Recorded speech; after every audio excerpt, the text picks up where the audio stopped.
Artificial intelligence is seriously buzzy right now. And everybody's rushing to talk about it and tell you how they're using it, but we actually think it's a game changer for you and, interestingly, one of our partners to ON24. So hello and welcome to ON24 and AI Technology, what marketers should be thinking about. My name is Roger Courville, and welcome to another episode of Thought Leader Conversations, sponsored by the crew here at Virtual Venues, where you can instantly scale your virtual and hybrid event production team with this blue chip crew who can help you achieve excellence and results by helping you focus on something other than the tech and production.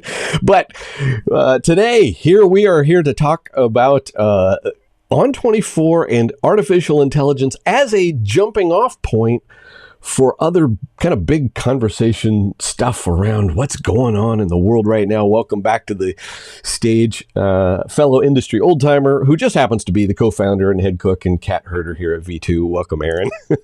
Hey, Roger, it's good to see you again. Aaron, just set the table for us. Why do you think this is a big deal? Great question. So our world, even if you just go outside the world we live in, which is webinars, management services, AI has taken our society by storm.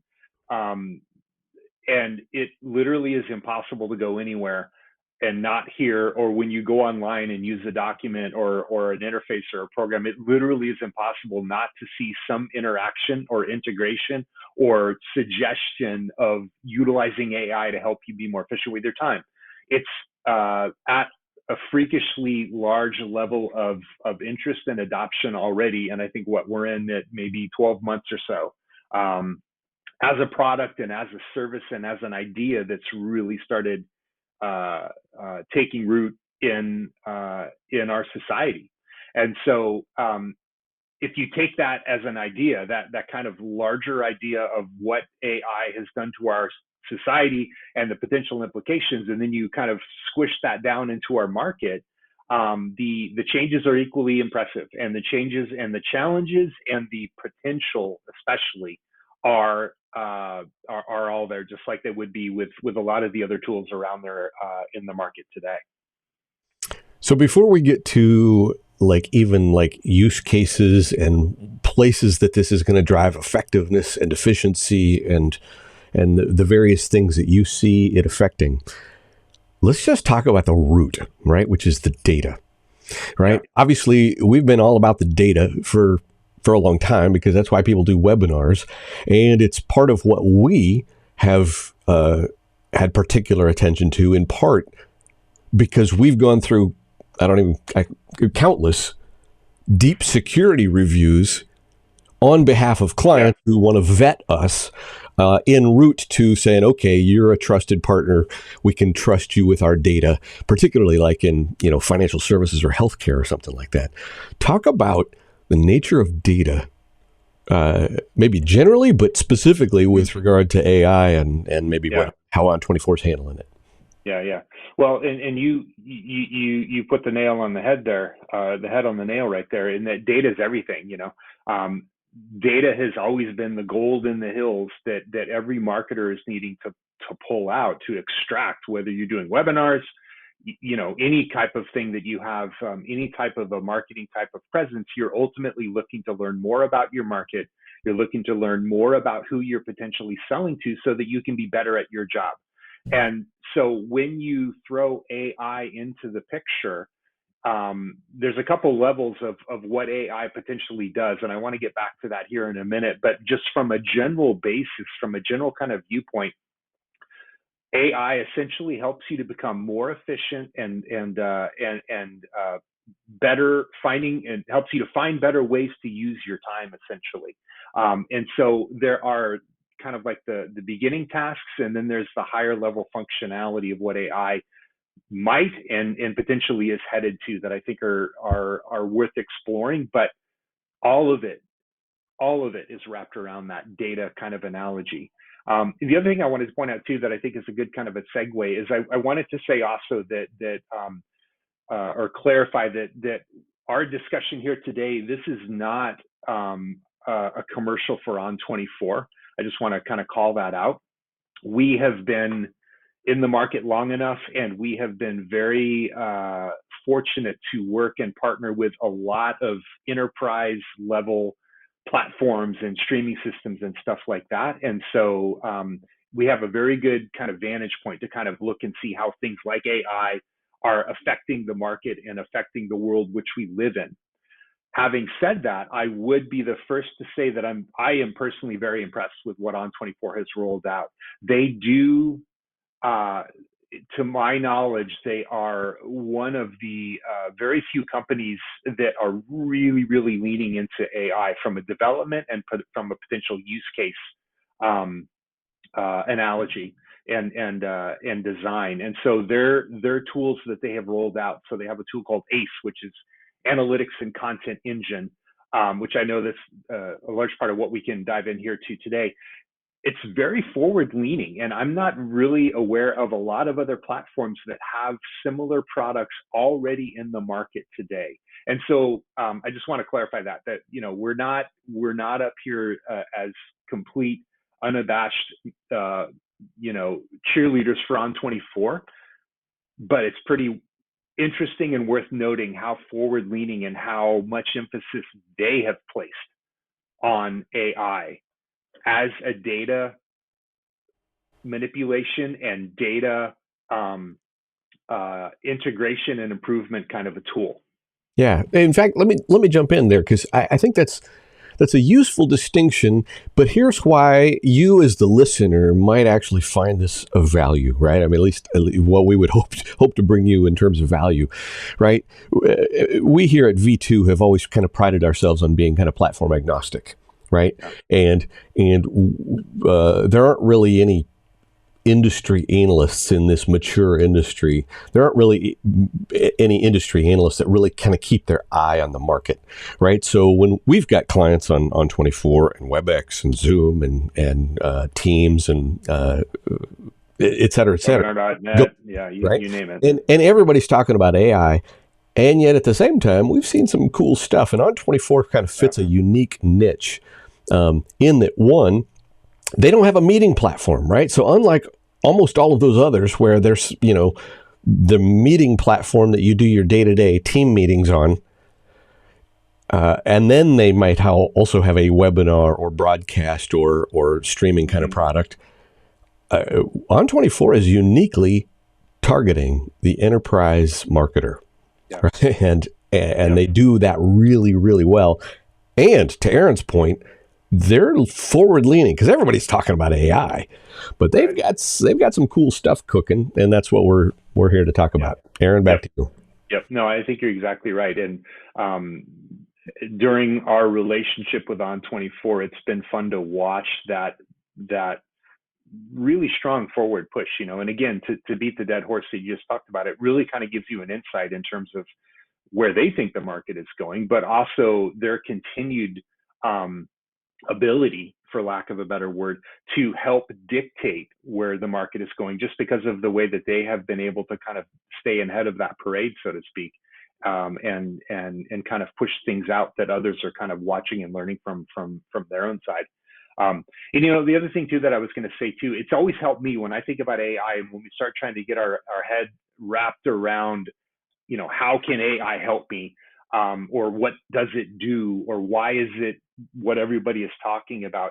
I've always had clarity, and it's helped me to think of it that AI, from a very basic, from a top tier kind of beginner kind of a level, the very first things that AI can help you do is essentially help you be more efficient with your time, help you be more efficient with what you've already created. So potentially suggesting ad copy, potentially suggesting topics of webinars, for example.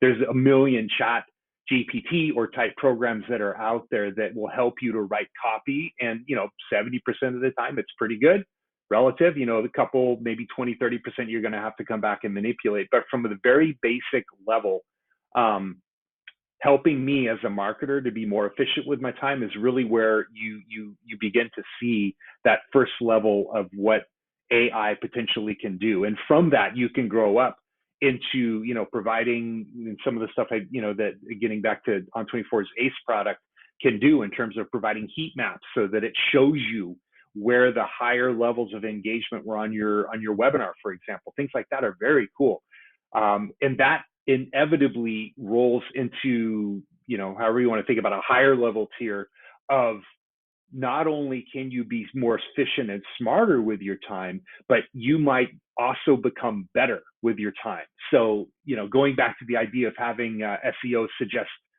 titles or ad copy, providing better titles that are going to get you better SEO, for example, that has that kind of aggregate data where it's that machine learning that is, pulling in not only what you've done, but also has an ability to kind of sniff out what's going to be a better title, what's a better adjective to use for your title that might get you slightly better SEO. That's a big deal. Yeah, and actually, that's one of the things that I think On24 has done kind of interestingly, um, meaning putting you in control. Yep. A little bit of context, right? So obviously, we do, I don't know, hundreds of events every year on On24, right? I mean, they're a long time valued partner, and so Aaron has insight from being kind of that insider with regard to that long-term relationship directly with On24. I recently went to an On24 event here in Seattle, and had a couple interesting conversations. The reason I bring it up is because On24 realizes that one of the key trends in the market right now is when and how do I train this on my own data? Right? How do I maintain integrity of my own data? I mean, I'm saying this as I'm kind of an AI geek, as Aaron would probably confirm. He's like, shut up already about this stuff. But I'm a doctoral student, and I got like 400 pages of notes, and I created my own chat bot so that I could ask questions of my own research, and I don't want it looking out at the other thing. So that's one of the trends in the industry, and one of the things I think On24 has done really well, because they know that when you want to train on your own data or execute against your own data, right? You want it working off of your data as opposed to what's out there on the web. So to be fair, there's times when you want it to go pull in SEO friendly kind of stuff. And there's times when you want it to look at your own data because it's going to do personalization or make content suggestions based on, say, a buyer behavior based on data between your webinar system and your CRM or something like that. And you're training it on your own data, which is, of course, remains your own data. Right. Yep. And I do think that's actually an interesting point too that you just said, is that, we're probably not going to touch much into the content ownership part of it, but that's another segment, and that's another kind of element that I know it feels like it's large in our society in terms of who actually owns this. And it's interesting that that On24 has taken pains to point out that if you are utilizing their tool, the content that's created on behalf of your data, to your point, your content that it's pulling off of remains your property. And so it's interesting that they've taken pains to even clarify that already at a fairly early standpoint, as they've rolled this tool out. Right. Yeah, because they point out that they use Microsoft's Azure AI.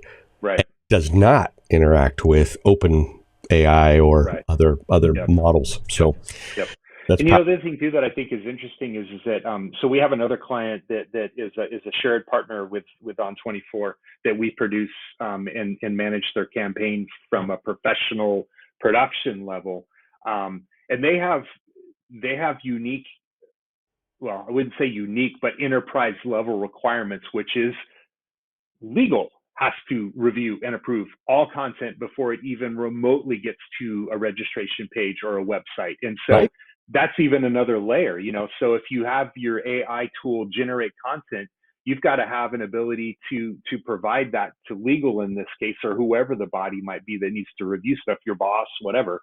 And then potentially need to be able to make edits and changes to that so that ideally it's learning from you from that machine learning kind of a standpoint within your own ecosystem, but also has something that you're not going to get in trouble with from legal that you can't edit down the road. So that's another element of it too that I've seen at least one of our clients kind of work through and kind of talk through and think through how would that work from their workflow standpoint. So ON24 likes to use these words, intelligent engagement. And I love those words. I don't think that's trademarked or anything unique to them. But I'm curious, what strikes you when it comes to the various ways that this is going to provide you opportunity and benefit? Yeah. Where do those words intelligent engagement touch down for you? Maybe before an event, during an event, after an event? Yeah. Pick your starting spot there. Definitely. And I would answer that question and kind of go back and preface that from those kind of different levels of where AI can fit into the picture. Again, you've got that initial level, you've got that higher level, and then to your point, even a third level that you were just talking about a minute ago, Roger, kind of in that spectrum. So if we're talking about initially providing product or efficiencies to your campaign, let me put it that way.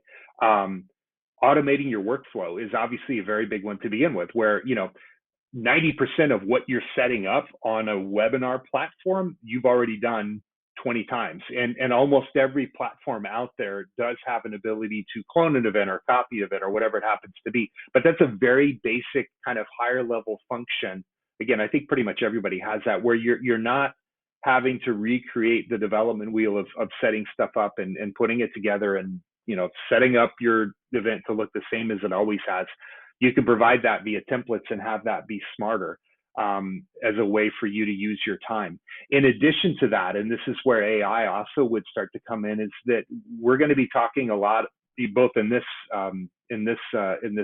session today, but even more so, market segmentation. And what that really means is you as a marketer being smarter in ways that you connect with who you're trying to get to your event. And so just as an example, if you have a wide ranging event and you've got potentially CIOs on the call and you've got IT personnel on the call, it would be really smart to be able to design your system so that it is able to detect what camp either of all of your registrants come in on, and then even potentially dictate and serve up relevant content depending on what side of the spectrum they're on. So if you're an IT person, you're going to get served up content that is very specific and relatable to you as an IT professional, which is completely different than a CIO.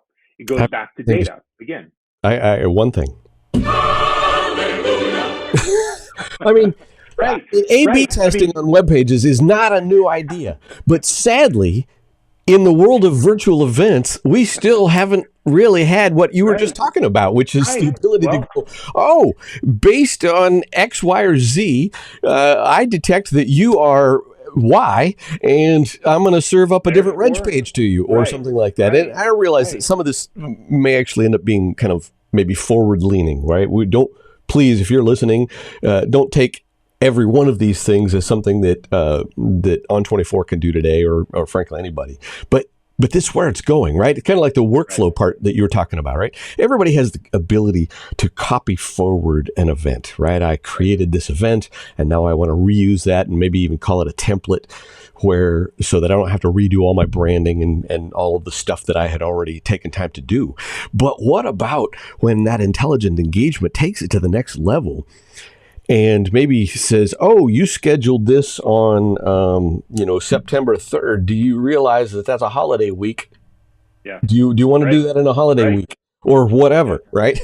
And and so the potentiality for you being better at your job, or being smarter, some of that's going to touch down for you as the kind of the program owner.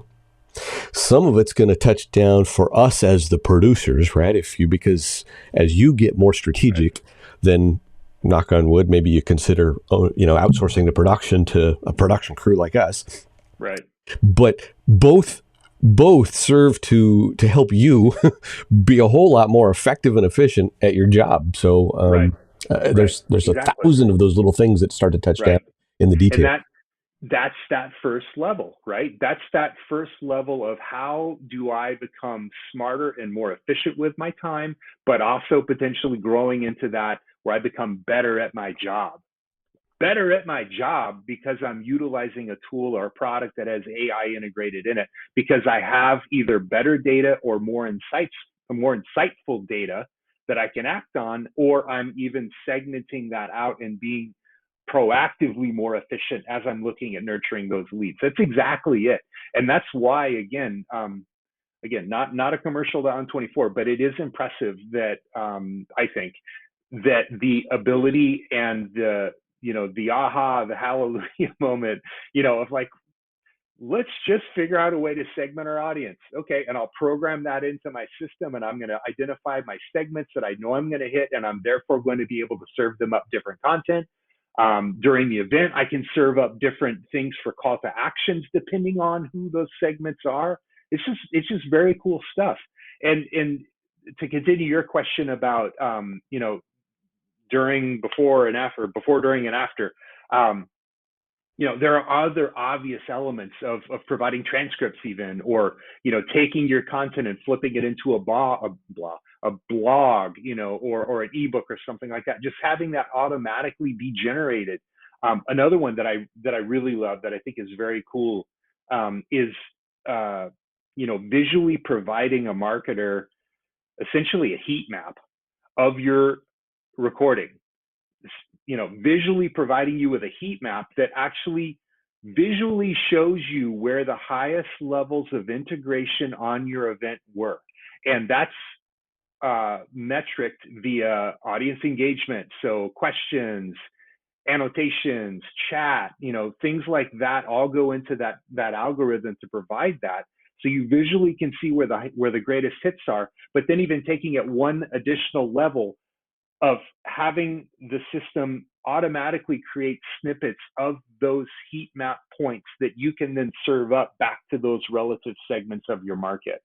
Yes. Not rocket science. It's just really smart. It's just, again, getting back to the helping you be more efficient and effective with your time. And it's all integrated. Boom. And Right. it's all integrated. It's all right. well, no, because here's the thing. You just touched on several things that we could probably riff on for a whole hour, and we won't. But let's just take that one, right? I don't even know. I can't even count the number of services that I see now where you can go upload a video and it will smartly detect little extractable moments from this video that like we could upload this video and it goes in and identifies 10 different places. 10 different places. Deadlined if it did it one of ours, but anyways, go ahead. Right. And it will go auto extract little videos for the sake of uploading to social media, right? But that's just think about the time in your production workflow, right? As opposed to, we just did our webinar in On24 and it auto does it all within that space. Why not have that be a part of the same platform? Right. And so to me, there's probably two parts. One is an awareness of that kind of thing with regard to you thinking strategically as a marketer, going, I'm already thinking beyond interviewing Aaron to going, this 1 hour interview is going to serve some people who like long form content, and I don't even have to spend hours and hours and hours in some video editing program trying to extract little 30-second snippets of sound bites for social. I'm already ready to go. And to Aaron's point, because everything's driven now off of a transcript that now can easily and automatically be done. It's all driven in a way that allows you to go in and make intelligent choices, including, to Aaron's point, push a button and now we take that transcript and turn it into an ebook. Oh my goodness. Everybody's got AI, right? Go to WebEx. Everybody's got some form of AI going on, but it's a whole lot more than just generating title ideas. It's actually just going to be transformative with regard to the nature. It has the potential. We think about strategically how we think about go to market. Yep. And I think that starts to get into those higher levels of, yes, this is helpful, again, to your point, to be efficient with my time. And I could take this and drop my file into Camtasia, blah, blah, blah, and find all that stuff and cut those. But it certainly is helpful to have all of that, again, be a part of a workflow that's already within a single platform. But that higher level of becoming better at my job because of the tools I am using, AKA artificial intelligence. So getting back to data, thinking through and finding ways that you are potentially lead scoring better, having that data tie into a larger CRM so that you've got one aggregate source of all of your data, being able to look at the lifetime relationship cycle of people that are attending your webinars, and even have that provide suggestions of content that might be relevant to that specific individual based on their history, based on their consumption. Again, it's not rocket science. And to your point, a lot of people have similar things. But in our world, it's pretty smart to have all of that be available in one ecosystem that you're building out your marketing design from, and having that all be something that you can then go to your boss or whoever it is, that, or even yourself when you're looking at yourself in the mirror in the morning and just saying, I am being better at my job because of the tools I am employing and I am using. Here was just one of my experiences. So I don't know what it was, 6 weeks ago, 2 months ago, I went to the event here in Seattle, and Mark Bornstein says, "Hey, here's QR code where you can get the deck," and it was a killer event, killer food, by the way. But so I get home and I go to the site to get a copy of the deck. This is kind of their personalization at scale, and to me, this is kind of that where we begin to see that intersection of synchronous and asynchronous, right? So I actually I scan the little QR code to go to the place where I can grab the copy of the deck, and when it takes me to a website, there is our virtual venues logo in the upper left hand corner. Pretty cool. And I mean, I'm not 22, and I didn't just get out of college, and didn't just fall off the turnip truck. I've been doing this a long dang time, and I still had this aha moment. Was like, oh yeah, so it wasn't just about the logo in the upper left hand corner, because now all of the little content panels down below, because it suggested content in, not only offered me the deck, but suggested a whole bunch of other content pieces, and it made this. And I'm going, and what I'm going to see is different than what Aaron would see, is different than what Jessica would see. And I'm like, oh, that is beautiful. All driven off of data, in a sense, collected at an event. Right. Before an event, during the event, after the event, whatever. And I'm like, oh, my friends, that is a whole new world of webinar. Right. And to be fair, that's one of the places they're leading, right? Because it's not just about, do I have a different way to launch a poll? It's a whole next level with regard to the nature of how engagement happens. Right. Yep. I think that does speak to that. I mentioned this earlier. Their ability to be so forward leaning in the market relative to some of these tools that we've talked about, but in some ways even potentially dictate where the market is focused on by some of those abilities, that become a reference point for some of the other players in the market to try to find a way to execute, at least from an operational standpoint. It's potentially extremely powerful. There's the other thing I think that's interesting too is I feel like we've been talking, AI has been a hot topic for a year, and it's already at this just crazy, level, and it's completely conceivable and probably probable that a year from now there might very well be other elements and other functionalities, other things and efficiencies about AI that we're not even really cognizant of yet that might eventually be rolled out. Yeah. It's a very fast moving train, Well, here's one. And to be fair, this is probably a little forward leaning. If we go back far enough, think about during an event, right, and how we think about helping your company or organization engage an audience during the event. Because Aaron and I go back so dang far, one of the things that I recall we used to do is go, okay, we should probably have one person backstage to help answer questions for every, I don't know, 50 or 100 people in the audience. And you're going to have 2,000 people in the audience. Therefore, we should have this team of people backstage who can make sure that everybody gets responded to so they feel engaged and whatever, because there's no way that the speaker is going to answer all those questions. And there's one way. Then, to the best of my recollection, WebEx was the first company, you can correct me if I'm wrong, but as I recall, WebEx was the first to embed some form of lead scoring in the registration process, where you could then dictate kind of what bubbled up in the Q&A panel based on some form of lead scoring when they registered, right? Oh, so this person is a C-level somebody, so we're going to bubble their questions up to the top, or they're in IT, and we're going to bubble their questions up to the top, whatever that happened to be, right? But now you've got this potentiality with AI, where it's not just, okay, we're going to prioritize the C-level people or the IT people. We potentially could route those questions with regard to that individualization or personalization in a way that could take on a whole new form. And I realize that's kind of probably a forward-leaning kind of thought.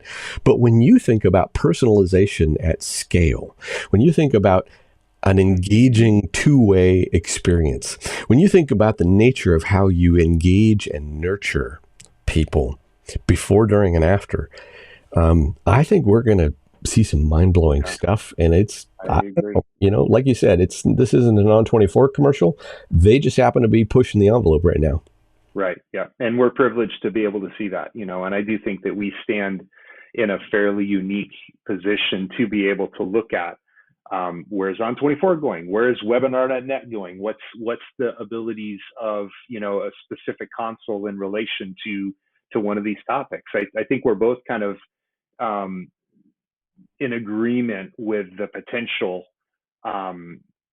game-changing abilities that AI have, and again, that's nothing new, because that mirrors a lot that is going on in our society in general about, job security and all kinds of things. There's a lot of elements there. When you boil that down to look at our little specific market and our little place in the larger ecosystem, it's very interesting, at least to me, to see those similarities in some of those same larger discussions, and then also see ways that it's being applied from a efficiency and a better outcomes type of a standpoint. And I agree with you. I am impressed with what ON24 has done. They recognize that too. Because they have the clarity of being hyper focused on the enterprise marketer. Mm-hmm. They've talked about certain things that frankly touch down for everybody. And here's one example: first party data, right? Everybody's trying to figure out what's next with the demise of the cookie and what changes Google is making and whatever. And I don't even want to pretend to be an expert in any of that, in that kind of thing. But that's always been one of the beauties of webinars, right? I mean, webinars collect first party information and do so over a life cycle. I don't just get your registration data. I get other quantitative and qualitative data that unfolds over the life cycle of you joining and participating in an event, how you voted in a poll, what you typed into chat, and those kinds of things, right? It's always been super powerful, and all webinar platforms have that. But ON24 is talking about it, right? Because if you go to GoTo, they got a great little platform, but their primary focus kind of is on their, unified communications platform. Same with Zoom, right? Zoom's not talking about Zoom meetings or Zoom webinars anymore. They're talking about unified communications and a whole bunch of other stuff. Interestingly, ON24 is actually just taking that on front and center. And I really appreciate that about them. Yeah, I agree. I agree. I think it's interesting to watch that uh, that maturation, both of the market, but also as a product, and just kind of see where that's going. So, but I would say, to kind of recap, to kind of go all the way back to what you said at the very beginning, it's all about the data, right? It's all about me being smarter with my data, or helping me, let me put it that way, to be smarter with my data, helping me to be more efficient with my time and how I'm using that data. And then, the aha, the eureka moment of providing insights and better outcomes with my data. That's it right there. Right. Yeah, we've spent a lot of time talking about the kinds of places that the use of data touches down with regard to engaging your market. But there's that whole back end of now how AI is going to help you bubble up those insights and decision support insights a whole lot more quickly, because because whether you just let it do its thing or you've integrated it with Power BI or MySQL or whatever, Right. there are a whole bunch of other places that's going to touch down in a way that probably be very personal to you, because depending on what your need and what your systems are. Curious, Aaron, as we head toward wrap up here, are there any other places that you think we should have touched on that we haven't? What question should I have asked you that I haven't asked you? Well, as usual, I think you've done a good job kind of running through it. I do think one thing I think it's worth bringing up, and this is a little bit of the elephant in the room, when you go up and look at all of the discussions that AI is causing in our society.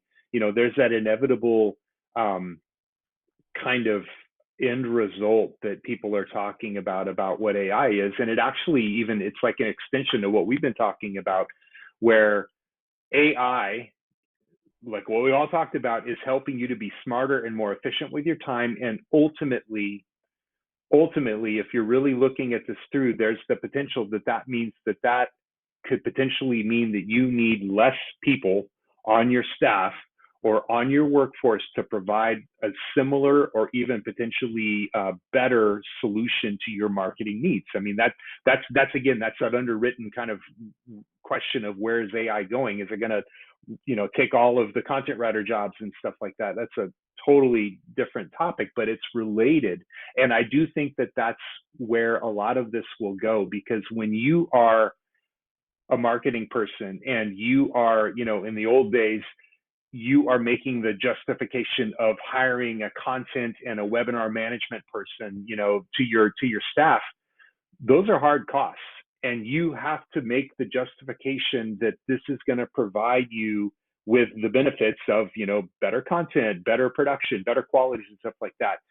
It's completely possible, maybe even probable that at some point AI is going to start rewriting that equation for you, because you are able to do more with less. You are able to be more efficient with the crew that you've got. Where I also, from a selfish standpoint of V2, from a managed services standpoint, I think we fit the other side of that equation, right? Because if you are talking about needing to be more efficient in your marketing department and all of that, you have that other side of the equation of the actual production elements that are required for you to run your events at the level that your boss or you even want them to be conducted at. And I would argue that the ability of outsourcing to professional production providers, not even us, but just kind of doing that as a practice, that also has that ability to provide you with that economy and that scalability, but also the economics of not incurring the hard costs. If you're going to save it from the marketing development, it makes sense to also look at saving it from the production elements. And I do kind of feel like, again, we'll see where we're at in 12 months from now, but I feel like that's the equation I think that everybody is kind of eventually get to. Yeah, I get goosebumps even as you say that, in part because, and nobody here would know this, but I spent a lot of time doing competitive analysis, both when I was working at vendors like Microsoft and independently when I would get hired by GoTo or somebody. And there's this very broad range in managed services that I think we're really well positioned for. And okay, this is going to sound like a V2 commercial. At the low end, there's your Fiverr level of hire a virtual assistant for $25 an hour who happens to know how to push a couple buttons on Zoom. Okay, great. It doesn't take an expert to push a couple buttons on Zoom. At the other end, you've got managed services from the vendors, some of the vendors themselves who have these massive Fortune 500 kind of corporate budgets, right? And so Zoom, WebEx, ON24, God love them, but they all have pro services that they're very happy to charge you $250 or $300 an hour for, right? Because they have that level of corporate overhead. And then there is an in-between where we can provide real value for with that level of expertise at something a whole lot more aggressive. And okay, end of Roger commercial. Final words, Aaron? No, how can I not agree with that analysis? No, but anyways, I mean, as always, I definitely appreciate these conversations, Roger, because it's so fascinating to watch. I always feel that we're really privileged to be in the market that we are, not only for where and all that's changed over the past couple of years, but this again is just yet another kind of very interesting kind of offshoot of our industry. And again, who knows where we're going to be. Yeah. I can tell you where we're going to be, though, to your point. I mean, we know where our bread and butter is. We know what we do. We know the value that we provide to the clients that we provide those values to, and that's not going to change. So we'll always be here. I love these conversations because I feel like I learn stuff as much as I think anybody possibly could, so I think it's a great use of time. So thank you for putting this together, and it's always fun to talk. Well, I will say thank you, because normally I would say thank you again to our sponsor today, Virtual Venues. But hey, that happens to be Aaron, because he the boss. So but thank you again to Virtual Venues, where you can instantly scale your virtual and hybrid event production team. We will catch you on the next episode of Thought Leader Conversations.